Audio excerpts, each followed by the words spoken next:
గురుగారు బ్రహ్మచార్యం అంటే ఏంటి? చాలా మంది బ్రహ్మచారిగా ఉండాలి అని అంటూ ఉంటారు. అసలు ఉండాలంటారా? దానివల్ల ఏమైనా లాభం ఉందా? ఏంటి అసలు బ్రహ్మచర్యము అంటే ఇక్కడ చాలా విధంగా చాలా రకాలుగా అనుకుంటూ ఉంటారు. బ్రహ్మచర్యం అంటే క్రమశిక్షణగా ఉండడం అని అర్థం. ఓకే. మరి బ్రహ్మచర్యం అంటే చాలా మంది పెళ్లి చేసుకోకపోవడం అని, స్త్రీ సాంగత్యం ఉండకూడదండి, అట్లా ఉండకుండా ఉండాలంటే అదే బ్రహ్మచర్యం అని అనుకుంటూ ఉంటారు. కొంతమంది ఏదైనా వ్రతం చేసేటప్పుడు వాళ్ళు ఒంటరిగా పడుకోవాలని, నేల మీద పడుకోవాలనేసి, చన్నీరు స్నానం చేయాలని, ఇటువంటి వ్రతం అప్పుడు అది బ్రహ్మచర్య వ్రతం అని, బ్రహ్మచర్య దీక్షని అంటూ ఉంటారు. ఫైనల్గా మనం అనుకున్నట్లు బ్రహ్మచర్యం అంటే క్రమశిక్షణ. సంసార ధర్మంలో ఉండొచ్చు, ఉండకపోవచ్చు. సంసార ధర్మం ఉంటే క్రమశిక్షణగా, సంసార ధర్మం ఉంటే బ్రహ్మచర్యంగా ఉన్నట్టే. ధర్మరాజుల వారు రాజసూయ యాగం చేశారు. ప్రపంచంలో అన్ని దేశాల రాజులను ఆహ్వానించారు. దుర్యోధన చక్రవర్తి కూడా ఆ రోజు వచ్చాడు. అక్కడ బంతి భోజనాలు వడ్డించినప్పుడు ధర్మరాజుల వారికి మా శ్రీకృష్ణుడు చెప్పారు, ఎవరు భీష్మాచార్యుల వారు చెప్పారు, ఈ ఇస్తరాకులు ఎత్తేటువంటి కార్యక్రమాన్ని శ్రీకృష్ణుల వారికి చెప్దామని. ఎంగిలి ఇస్తరాకులు ఎత్తేటువంటిది. అయ్యో, శ్రీకృష్ణుల వారికి ఎంగిలి ఇస్తరాకులు ఎత్తమనడం అది గొప్ప పుణ్యము, దానంత పుణ్యం ఇంకొకటి లేదు. ఆ కార్యక్రమం, అంత గొప్ప కార్యక్రమాన్ని శ్రీకృష్ణుల వారికి అప్పచెప్పుదామని చెప్పడం. ఎందుకు శ్రీకృష్ణుల వారికి చెప్తుంటే ఆయన ఆ జన్మ బ్రహ్మచారి శ్రీకృష్ణుల వారు. ఆయనకి మరి 16,000 మంది గోపికలు భార్యలుగా ఉన్నారని, అష్టభార్యలు ఉన్నారని చెప్తారు. మరి శ్రీకృష్ణుల వారికి అంతమంది ఉన్నా కానీ ఆయన అస్కలిత బ్రహ్మచారిగా, తామరాకు మీద నీటి బొట్టులాగా ఉండగలిగిన శక్తి సామర్థ్యాలు ఉన్నాయి. ఆయన సాక్షాత్తు పరబ్రహ్మ స్వరూపుడు ఆయన. అంటే ఆయన భార్యలు ఎంతమంది అని కాదు, ఆయన ఎంత క్రమశిక్షణగా ఉన్నాడు అనేది ఇక్కడ ఇంపార్టెంట్. కాబట్టి మహాభారతాన్ని నడిపించాడు ఆయన. క్రమశిక్షణ ఉంది కాబట్టి నడిపించాడు. కృతయుగము, ద్వాపర యుగము, త్రేత ద్వాపర కలియుగాలు, 4 యుగాలు. కృతయుగంలో 100% బ్రహ్మచర్యం పాటిస్తేనే, అంటే క్రమశిక్షణ పాటిస్తేనే ఫలితం వస్తుంది. అదే త్రేతాయుగం వచ్చేకాడికి 75% మాత్రమే క్రమశిక్షణకు అవకాశం వచ్చింది. ద్వాపర యుగం వచ్చేకాడికి 50% మాత్రమే వచ్చింది. కలియుగం వచ్చేకాడికి 20% వచ్చింది. 70% ఇప్పుడు క్రమశిక్షణ ఉండదు. ఇప్పుడు నేను 100% క్రమశిక్షణగా ఉంటాను అంటే కృతయుగ ధర్మాన్ని ఇప్పుడు అప్లై చేస్తే వర్కౌట్ కాదు, అది యుగ ధర్మం కాదు. ఇప్పుడున్న ధర్మాలు, సమాజం ఎలా ఉంది ఇప్పుడు? చాలా కలుషితంగా ఉంది.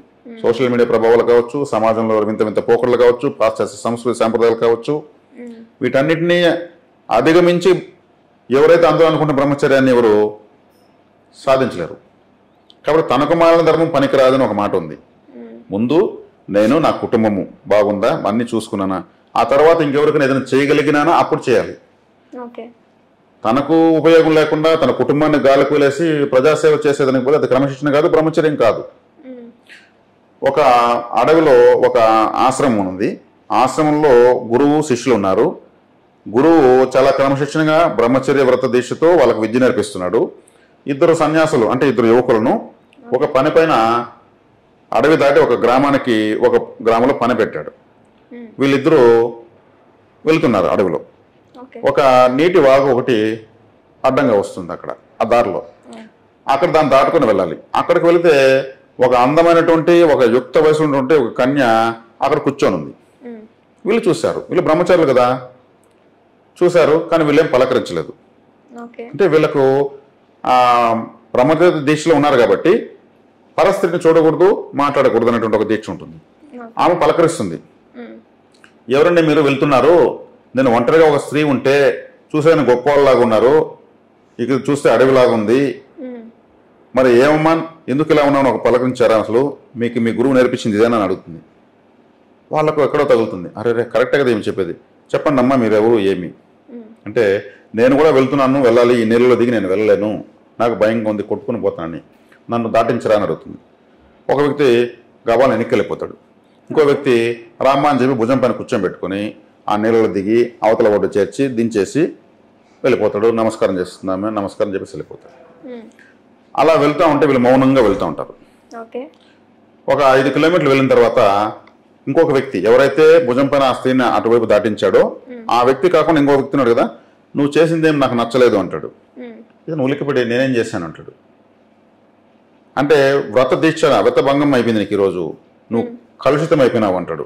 నేనేమైపోయినాను, నేనేమి చేయలేదు, నన్నెందుకు వ్రత దీక్ష భగ్నం చేసి అంటున్నా అంటే, నువ్వు ఆ స్త్రీని భుజానం మోసింది నాకు నచ్చలేదు అంటాడు. అవును, అది ఎలా ఎందుకు నచ్చలేదు, తప్పెందుకు అవుతుంది, చాలా తప్పు, మన యొక్క గురువు నేర్పించిన దాంట్లో ఇది లేదు, లేని తను తప్పు చేసావు అంటాడు. నేనేమో తప్పు నువ్వే చేసావు అంటాడు. నువ్వు ఆ స్త్రీని తాకడం తప్పు, భుజం పైన ఎక్కించుకోవడం తప్పు, దాటించడం తప్పు, మళ్ళీ నేను తప్పు చేశాను అంటున్నావు. ఎలా తప్పు చేశానంటే, నేను ఆ స్త్రీని అక్కడే వదిలేశాను, నువ్వు ఇంకా మోస్తూనే ఉన్నావని. నువ్వు మోస్తున్నావు ఇంకా కూడా, నేను మర్చిపోయాను అంటే ఇతనికి గుర్తులేదు, దింపేశాడు, ఆ పని అయిపోయింది, గురువు చెప్పిన పని పైన వెళ్ళిపోయాడు. మానసికంగా ఇతను నెక్స్ట్ వర్క్ అంటే చూస్తున్నాడు. ఒంటరిగా ఉన్న స్త్రీకి సహాయం చేయకూడదనేసి ఉన్న సృష్టిలో ఎక్కడైనా ఉందా? లేదు. అది చెయ్యకపోతేనే మనం దోషం. నువ్వేం చేస్తున్నావు, దాన్ని ఇంకా మోస్తున్నావు, తప్పు నువ్వే చేసావు. అంటే బ్రహ్మచర్యం అంటే మనసుకు సంబంధించింది. కాబట్టి మనం ఒక్కోసారి తప్పు చేసినా అది ప్రయోజనార్థం చేస్తే అది మనకు గొప్ప విషయమే. కాబట్టి బ్రహ్మచర్యానికి మనం ఏదేదో ఆపాదించుకోవాల్సిన అవసరం లేదు. ఇప్పుడు ఉన్నటువంటి ఇది తనకు మానం ధర్మం పనికిరాదనే విధంగా మనము మన కుటుంబాన్ని చక్కగా చూసుకుంటున్నామా, తర్వాత సమాజాన్ని చూసినామా. కాబట్టి కృతయుగంలో ఉన్నట్లు వివాహం చేసుకోకుండా ఉండడము, మరి వివాహం చేసుకున్నా కూడా కొన్ని కార్యక్రమాల్లో నియమ నిబంధనలతో ఉండాలనుకున్నప్పుడు ఇప్పుడు కుదరని పనులు కొన్ని. మనం తప్పనిసరి పరిస్థితుల్లో సరైన నిర్ణయం తీసుకుని ముందుకెళ్ళగలగడమే క్రమశిక్షణ అంటాను నేను, బ్రహ్మచర్యం అంటాను నేను ఇది. కాబట్టి యుగ ధర్మాలను కూడా కొంచెం గుర్తుపెట్టుకుని ఇప్పుడు పరిస్థితులు అన్వయించుకొని మానసికంగా తడబడకుండా వెళ్ళగలిగేదే బ్రహ్మచర్యం. ఓకే, కానీ చాలా మంది బ్రహ్మచర్యం అంటే సుఖాలకి బద్ధకానికి దూరంగా ఉండి జీవించడమే బ్రహ్మచర్యం అన్నట్టు చెప్తా ఉంటారు. లైక్ ఈ స్వామి మాల వేసినప్పుడు కానీ, అయ్యప్ప మాల వేసుకున్నప్పుడు, భవానీ మాల వేసుకున్నప్పుడు, దానికి ఏమంటారు? ఈ మాలలు వేసుకున్నప్పుడు ఇప్పుడు చెప్పాలంటే అది చాలా క్లిష్టతరమైన పని అని చెప్తాను నేను. వేసుకుంటారు, కనిపించాల్సినటువంటి చూడలేనటువంటి దృశ్యాలు చూడవలసి వస్తూ ఉంది, వినలేనటువంటి మాటలు వినాల్సి వస్తూ ఉంది. దానిలో వీళ్ళు పశ్చాత్తాపము ఎంతవరకు పడతారు, పశ్చాత్తాపానికి మించిన ప్రాయశ్చిత్తం లేదు. అయ్యో తప్పు చేశానని బాధపడమే పశ్చాత్తాపం, అదే ప్రాయశ్చిత్తం అవుతుంది.